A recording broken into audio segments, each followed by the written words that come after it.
Hello साथियों, मैं पूरन सिंह की नवीन मेरे YouTube चैनल एनवीके नॉलेज बैंक में आज फिर आप लोगों का तहे दिल से स्वागत करता हूं।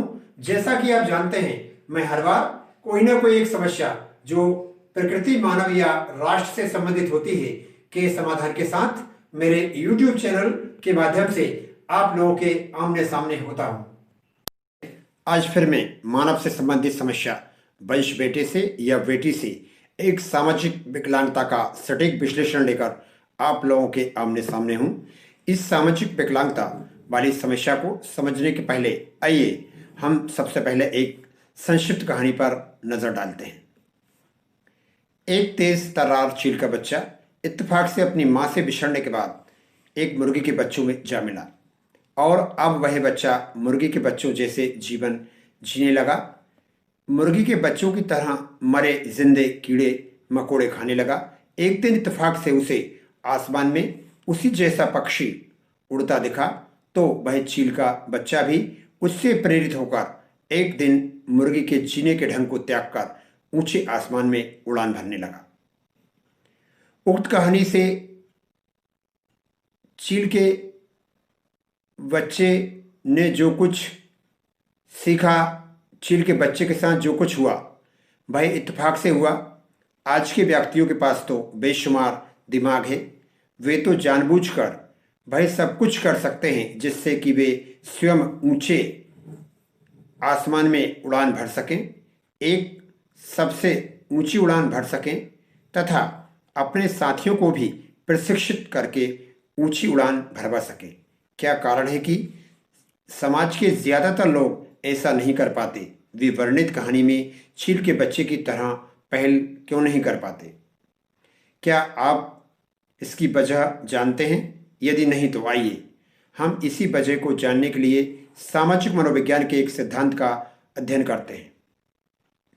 सामान्यतः समाज के ज्यादातर व्यक्ति मन, कर्म या वचन से उन्हीं विचारों, अवधारणाओं या सोचने तथा विचारने के ढंगों को ही जीते, अपनाते, करते तथा सच के रूप में स्वीकारते हैं जिन्हें समाज के ज्यादातर लोग करते अपनाते हैं।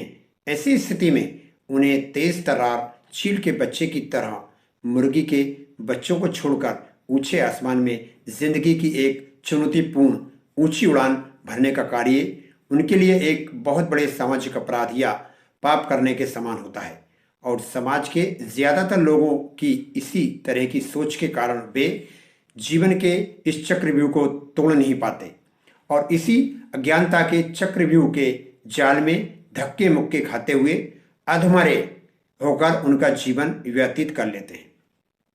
इसी क्रम में एक बाज पक्षी की कहानी भी यहाँ प्रासंगिक है।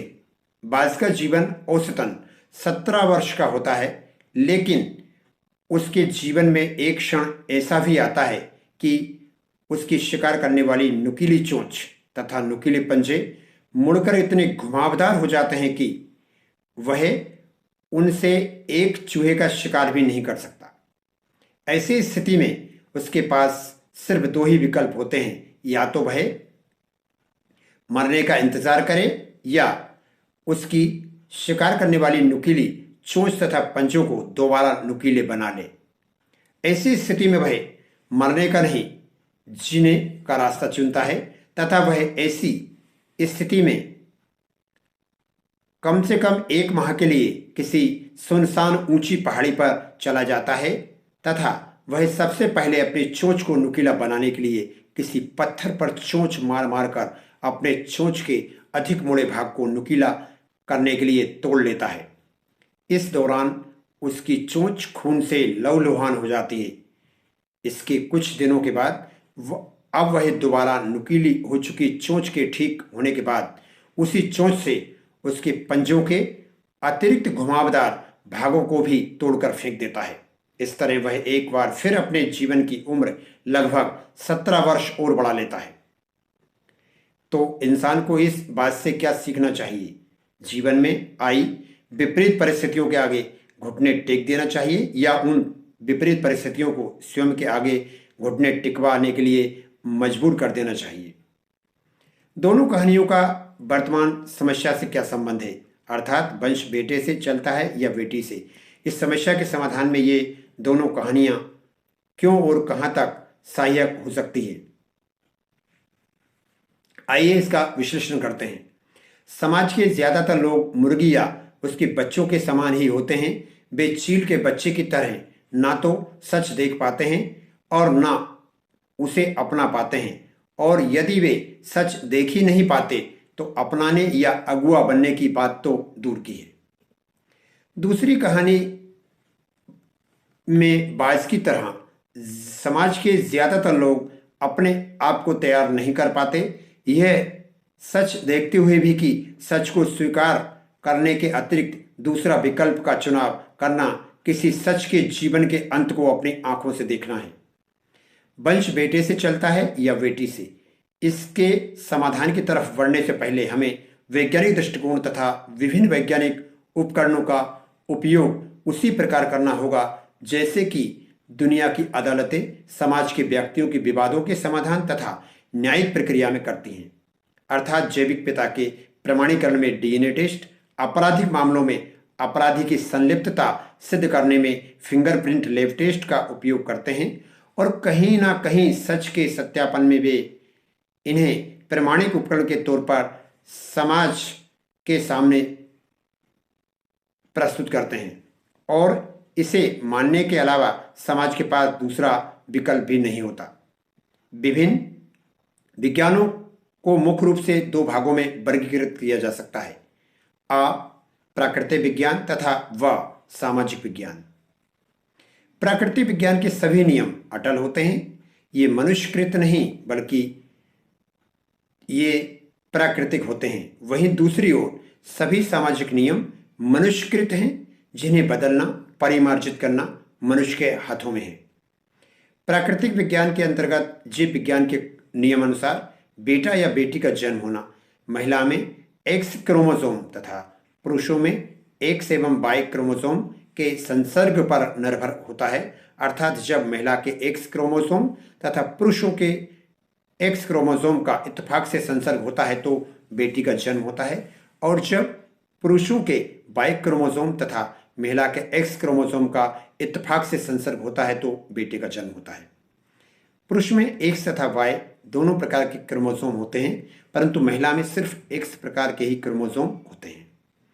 समाज शास्त्रीय अध्ययन के अनुसार कुछ पितृवंशीय परिवार में बेटा पैदा न होने के लिए भी महिला को ही दोषी मान लिया जाता है, जबकि प्राकृतिक विज्ञान के अनुसार यह सब कुछ पुरुष पर निर्भर करता है।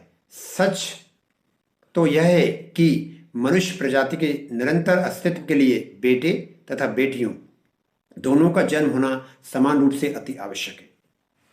बेटा पैदा होना या बेटी पैदा होना किसी भी तरह से किस्मत की बात बिल्कुल नहीं है, बल्कि यह तो इत्तेफाक की बात है, और अब तो इस इत्तेफाक को भी विज्ञान ने अपने इच्छानुसार चलाना सीख लिया है। अर्थात बेटा चाहिए या बेटी, ये सब गणित विज्ञान के हाथ में है, और कानूनी रूप से अनुमति देने वाला दुनिया का एकमात्र देश है यूएसए अमेरिका, जहां जीव विज्ञान के अंतर्गत आविष्कृत मेथड सेक्स सिलेक्शन का प्रयोग करके दंपतियों की गोद में उनकी इच्छा अनुसार बेटी या बेटे को नसीब करवा दिया जाता है। परंतु मनुष्यों को इस विधि का प्रयोग बेटा पसंदगी या बेटी पसंदगी में न करके सिर्फ सेक्स रेशियो बैलेंस के लिए ही करना चाहिए, अन्यथा इसके घातक परिणाम हो सकते हैं जिनसे संपूर्ण मानव समाज को सतर्क रहना होगा। समाज में एक तबका ऐसा भी है कि उस तबके के लोग वंश वृद्धि क्षमता के सामर्थ्यवान होने के बावजूद भी वे वंशवाद के स्थान पर विचार वंशवाद या विचारवाद के समर्थक रहे हैं, जिनके नाम भी दुनिया में बड़े आदर से लिया जाता है। और ऐसे लोगों के नामों में योग विज्ञान के आधुनिक प्रणेता बाबा रामदेव, भारत के आधुनिक भीष्म अटल बिहारी वाजपेयी जी तथा भारत में लोकपाल की नियुक्ति के मामले में अग्रणी सामाजिक कार्यकर्ता आंदोलनकारी अन्ना हजारे जी आदि के नामों को दुनिया के लोग सदियों तक याद रखेंगे।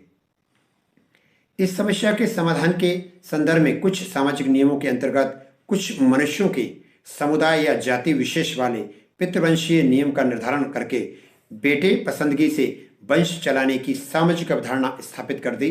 अर्थात इनके द्वारा स्थापित अवधारणा के अनुसार वंश सिर्फ बेटे से चलता है, बेटी से नहीं। हालांकि इस अवधारणा के निर्माण तथा स्थापना में वे इत्तेफाक से प्राकृतिक विज्ञान के अंतर्गत वर्गीकृत विज्ञान, जीव विज्ञान के आधे अधूरे नियम का प्रयोग करते हैं। परंतु यहाँ भी शायद पुरुष प्रधानता या चली आ रही पुरातनपंथी सोच के कारण जैविक माता पिता के जन्मे बच्चों के गोत्र के मामले में बेटी तथा बेटे दोनों पिता के गोत्र के हो जाते हैं। परंतु इस दौरान जैव किए आधार पर चला आ रहा माता का गोत्र कहाँ गायब हो जाता है?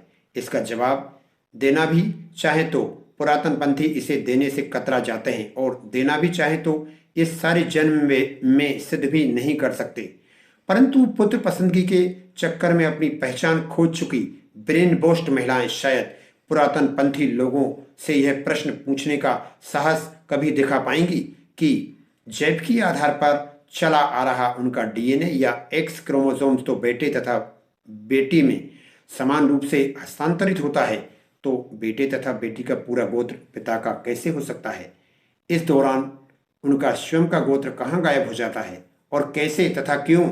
लेकिन ब्रेन वॉश्ड महिलाएं तो मात्र पुत्र प्राप्त महिला वर्ग का हिस्सा बनने की चाह में अपनी पहचान भी खोने का होश नहीं रखती, जबकि अपनी पहचान के साथ जीना प्रत्येक व्यक्ति का मौलिक अधिकार है। अर्थात बिना पहचान के जीवन जीने पर महिला हो या पुरुष, वह जैविक रूप से तो जीवित होता है परंतु सामाजिक रूप से वह मरे के समान होते हैं। पितृवंशीय परिवारों में यदि बेटी की चाह में इत्तेफाक से बेटी पैदा भी हो जाए तो उसे भी मन मारकर पाल लेते हैं। मेरे द्वारा रचित दोहे की मानसिकता के साथ बेटियों को भी बेटे के समान बताने में ज्यादा देर नहीं करते। दोहा कुछ इस तरह का है। चाहत थी सुत जन्म ले, बेटी जन्मी आन, मन मारे मुख से कहे दोनों एक समान। पर जहां बेटों में इत्तेफाक से कोई दोष भी नजर आ जाए तो मेरे द्वारा रचित इस दोहे को गुनगुनाने से भी उनके माता पिता कतराते हैं। वह दोहा कुछ इस तरह है।